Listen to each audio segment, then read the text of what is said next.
ഇപ്പോൾ തയ്യാറാക്കിക്കൊണ്ടിരിക്കുന്നത് തീയൽ മിക്സ് ആണ്. തേങ്ങ വറുത്തിട്ടുള്ള തീയൽ മിക്സ്. ഇതിനകത്ത് തേങ്ങാപ്പാൽ മാറ്റിയിട്ടില്ല. ഇതിനകത്ത് കറിവേപ്പില, കൊച്ചുള്ളി, ഉലുവ, മുളക്, മല്ലി, മഞ്ഞൾ തുടങ്ങിയ സാധനങ്ങളെല്ലാം ചേർത്ത് വളരെ ചെറിയ തീയിലാണ് വറുത്തെടുക്കുന്നത്. നന്നായിട്ട് വറുത്തെടുക്കുന്നുണ്ട്.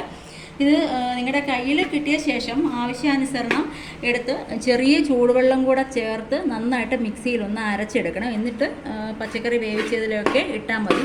തീയൽ മിക്സ് എന്നുള്ള പേരാണെങ്കിലും ഇത് തേങ്ങ വറുത്ത് സാമ്പാറിന് ഉപയോഗിക്കാം. അതുപോലെ കടലക്കറിക്ക് തേങ്ങ വറുത്ത് ഉപയോഗിക്കുന്നുണ്ടെങ്കിൽ അതിന് ഉപയോഗിക്കാം. ചിക്കൻ കറി ഉണ്ടാക്കുമ്പോൾ അതിനകത്ത് തേങ്ങ വറുത്ത ചിക്കൻ കറിയാണ് വേണ്ടതെന്നുണ്ടെങ്കിൽ അതിന് വേണ്ടിയിട്ട് ഉപയോഗിക്കാൻ പറ്റും. ഇതിനകത്ത് പക്ഷേ പെരിഞ്ജീരകം ഞാൻ ഇടുന്നില്ല. പെരിഞ്ജീരകം ഇട്ടാൽ അത് ശരിയാവത്തില്ല. നിങ്ങൾക്ക് പെരിഞ്ജീരകം ഇട്ട് ഉണ്ടാക്കണമെന്നുണ്ടെങ്കിൽ കുറച്ച് പെരിഞ്ജീരകം കൂടെ അതിനകത്തോട്ട് ആഡ് ചെയ്താൽ മതി.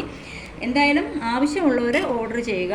ഓർഡർ ചെയ്യേണ്ട നമ്പർ 8078177251.